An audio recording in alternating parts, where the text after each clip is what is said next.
Hello and welcome to the first episode of Ray's Kitchen. Today we're taking a little bit of slightly more complicated take on a normally very simple thing, sandwiches. Now this idea was originally inspired by Sean Kennedy at Rant Media, so if you go to rantmedia.com you can check out everything he's done. But let's just get to the ingredients. So, the reason that these sandwiches are a little more complicated than normal is because they got a little bit better ingredients. Well, more ingredients than your average sandwich. So first we got spinach, baby spinach instead of lettuce, a la Sean Kennedy. We have honey mustard because it's just a little bit better than regular mustard, at least for most sandwiches. For the cheese today, we are using jalapeno Havarti. We have some Walmart brand mayonnaise, just regular mayonnaise, nothing special about it. And we have very special bread, actually. It's Country Harvest bread. The brand's not important to me. I guess it sort of is. It's good bread. It's pretty much as good as Dempster's, except it's a little cheaper. That's why I got it. This is 12 grain bread, so it's multi-grain. And for the meat, normally with this sandwich, I go with roast ham or some kind of ham, but I haven't had mock chicken in a long time, and I saw the mock chicken was cheap, so we're doing mock chicken today. Now I'm not sure if I can angle this camera so you can actually see me making all the different things. Let's just see what I can do here. Not a lot of options. Let's see if I put it up here. No, that's not gonna work. Yeah, the production values might be low for the first 1 or 2 episodes because I don't really know exactly what I'm doing with the camera. I don't have a tripod, it's just a tablet and it's got its little case, so I'll just walk through the steps. Pretty simple stuff. I guess I'll have to hold it up for the camera since I can't angle it at the table that I'm working on. So I'm just taking the bread tag off. I'm gonna make 2 sandwiches. I'm using the butt end of the bread, the crust, because this is good bread, so it still tastes good. 2 pieces of bread, 3 pieces of bread,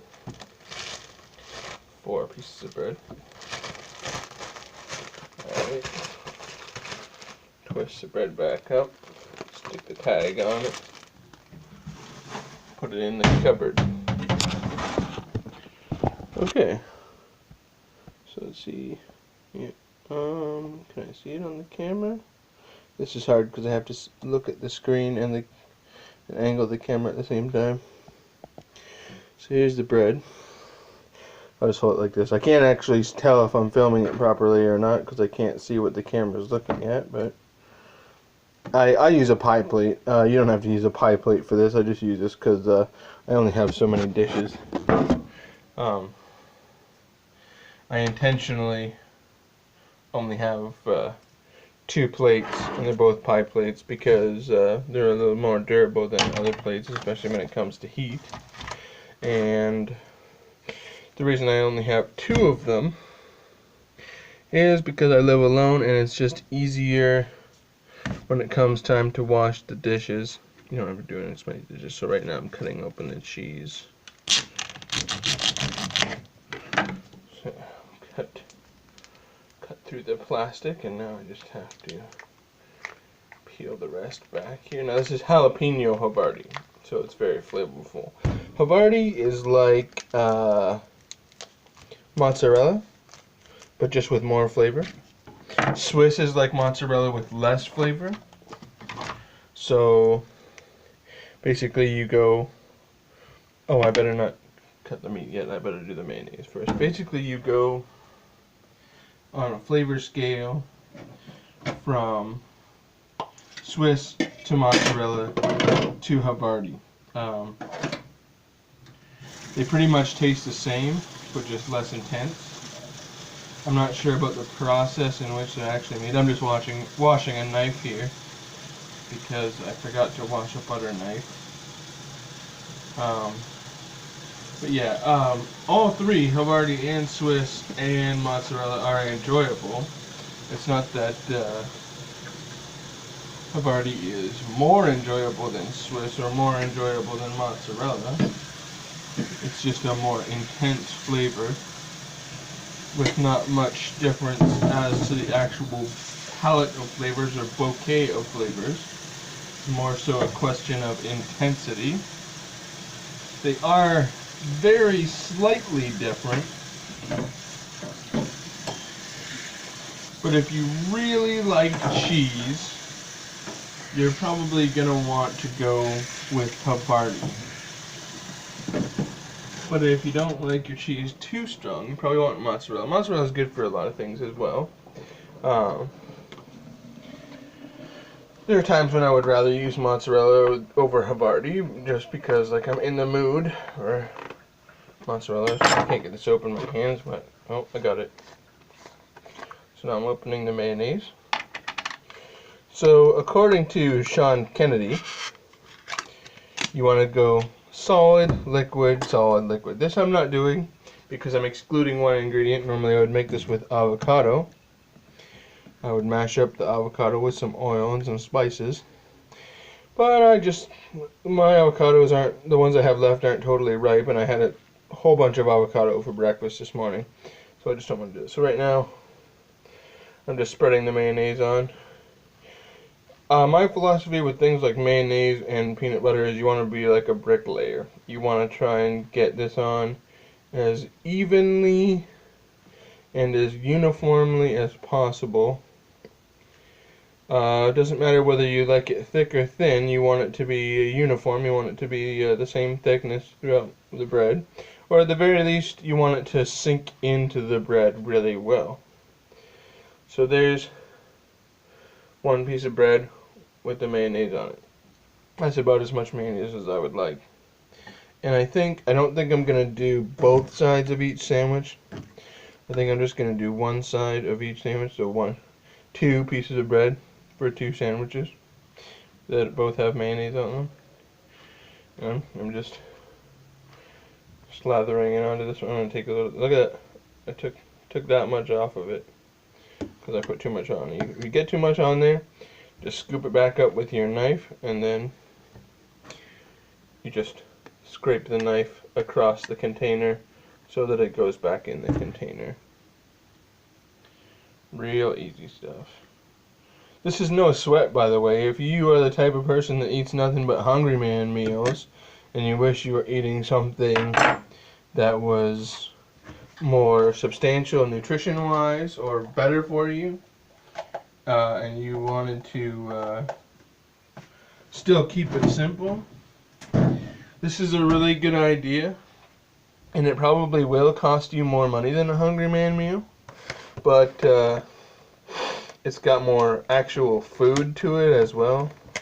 Hungry Man's and other TV dinners usually don't have a whole crap ton of food in them, and they're not very good for you either. At least they're supposed not to be very good for you, but I suppose it's possible some of them are, but they use a lot of salt in that stuff and they don't have a lot of flavor. So okay, we have the bread with mayonnaise on it. You're looking at the pie plate.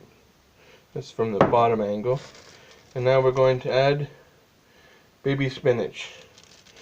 So we're going solid, liquid, solid, liquid. So on top of the mayonnaise, we are placing baby spinach. You don't want to use too much. You basically just want enough to cover the piece of bread. If you had a whole crap ton of spinach, that might be too much. Okay, no, I gotta angle the camera at this here. Okay. So, come on. This is so hard to do because it's in reverse. The camera's going in reverse. That's a handy feature of these tablets. There you go, right here. See if I can. There we go. Right here. This one has the spinach on it. And you might want to just sort of push that spinach down with your fingers. That's what I'm going to do. So it sticks to the mayonnaise. You want to not get your fingers in the mayonnaise, because then you'll have to wash your hands, and we don't want to have to constantly wash our hands while we're preparing food if we don't have to. Okay. So we have the spinach. I think next we're going to do the honey mustard. Now, I don't think I really have to instruct you as to how to use honey mustard, but I will try to be as descriptive as I can. I'm pulling off the tab first. Got to make sure if it's a brand new container of mustard or honey mustard. I was going to get hot mustard too, but I was like, no, I'm going to save the money. I'm not going to get the extra ingredients. But you want to take that little tab off so that it pours out. If you go to pour it and it's not pouring out, that's probably why. Okay. So I'm just going to make like a little pattern. I kind of go back and forth over the bread. We're going over the spinach more. I'll show you when it's done. So we have, again, we're going solid, liquid. So we're going mayonnaise, spinach, honey mustard, meat. And then normally I do avocado, but there's no avocado this time, so it's going to be just the meat and the cheese. Okay. So let's see if I can angle this right. Alright. So you can see that I put the honey mustard on there. Alright, now we have our Havarti cheese. And I'm going to use a sharp knife for this. I'm going to try and cut it as thin as possible so the cheese lasts, because it's kind of an expensive cheese. But it's good to have lots of cheese on here anyway, but it's just, there's a balance. You want to have enough cheese, but you want to not be paying out the ear for cheese either. So if you can afford it, hell, go to town with it. But basically, with this size of cheese, you just need one slice of cheese for the piece of bread. But I just realized I got to do the meat first. So here's our mock chicken. I'm going to use the same knife. See if I can do it on camera here. Or should I cut it here? I'm going to cut it right here. Now I'm cutting it open in 2 spots to make it easier to access the meat. That's what she said. And there. See. Now what I do with my meat, my lunch meat and stuff, anything that comes in a package, once it's opened, even if it's not lunch meat sometimes, I will, because I don't normally buy big Ziploc bags, I will just wrap it up in a spare grocery bag. Now I'm placing the mock chicken on top of the spinach and mustard, and the mustard basically acts like an edible glue, sticks the mock chicken down to the spinach, which is in turn stuck down to the bread by the mayonnaise. Hence, solid liquid, solid liquid. Okay, so I only used 2 pieces. I got a lot here. Like I said, the mock chicken was a good deal. And I'm going to take this Walmart grocery bag I had sitting around. Make sure there's no bugs living in it or anything. Just going to pop that in there, twist it up, and put it in the fridge so it won't go bad.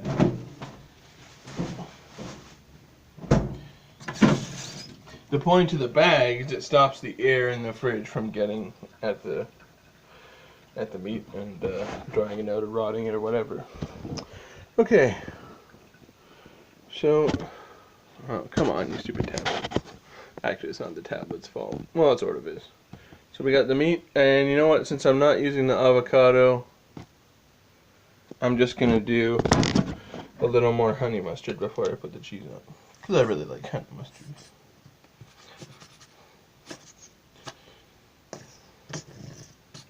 Not coming out properly. There we go.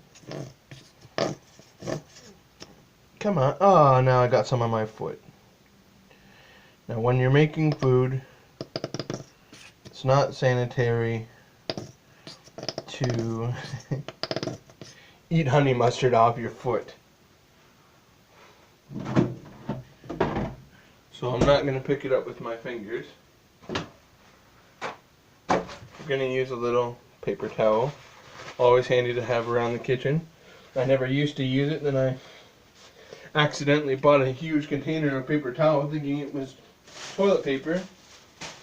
And then I had paper towel to use for months and months, and after using it for a while, I found it really difficult to go without it because it's really good for kitchen cleanup, especially unfortunately when you only need it to be semi-clean or mostly clean, or just clean up a spill or something. It's really good for just wiping up enough. It can turn a really dirty kitchen into a semi-clean kitchen for that's healthy enough and not having crumbs and stuff and stains everywhere. It's really good if you don't feel like doing a full cleanup. Your next best bet is to just clean up with paper towel and water, or even you can do an almost full clean with paper towel and some dish soap and water. That bag has a hole in it, and then I'm going to do the same thing with the cheese. I'm going to just stick it inside a Walmart bag, twist it up so the air doesn't get out of it, and put it in the fridge.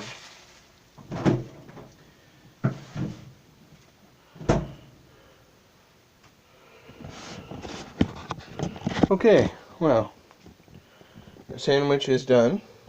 I feel like something's missing. Probably it's just the avocado. I used to always make this with tomato, and I was going to use avocado as a substitute.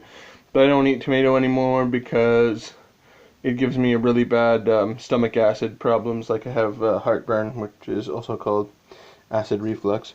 So I'm just going to show you the top of the sandwich before I close it. Come on.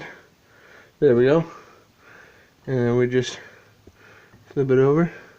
You want to do everything on one side of the sandwich. You don't want to have to flip it over with stuff being on one bread and other stuff being on the other bread, because then you can drop stuff as you're putting your bread on, and that's just silly. That's just a waste because it's so easy of a problem to avoid. It's just simple. And so there's your basic sandwich guide. I used spinach instead of lettuce because it's got more nutrition, a la Sean Kennedy. And that's about it. Very simple. Get a good cheese. If you like the cheap cheese, get the cheap cheese. If you want to get the expensive cheese, if you can afford it, I very highly recommend that you get it because it makes a huge difference. That's about it. This is my newest show. Well, it won't be eventually. I mean, it currently is, but I guess everything's newest when it first comes out. But right now, this is my newest show on YouTube, and it was recommended to me by Steve Walls, who does the Van City Food Crew YouTube channel. That's Van City Food Crew. He said I should do more food videos and some cooking stuff, so I had something that I really liked and I haven't made in a while, and something that really is important to me. It's close to my heart. These healthy sandwiches, and you definitely want to use good bread. Don't get white bread. Don't even get the cheap brown bread, unless you're absolutely so poor that you just have to. Which in this case, you're probably not going to be able to make a sandwich this good. But get something with a multigrain bread or a flaxseed bread, some kind of specialty bread that's better than the regular stuff. Because the regular stuff have you ever tried to eat it by itself? It tastes awful. This bread, you can eat it by itself. It's got seeds in it. It's got all kinds of stuff. Get yourself a decent type of bread. Get a Dempster's bread, get a Country Harvest bread, or something that has real flavor to it, real healthy ingredients in it. You don't have to be restricted to just wheat. So, without running too long on this, I've already made the sandwich, so I want to eat it. I don't want to sit here and talk, or stand here and talk about all this stuff. But, splurge a little, get good ingredients, and it'll be way better than your standard ketchup and bologna sandwich, for sure. Bye.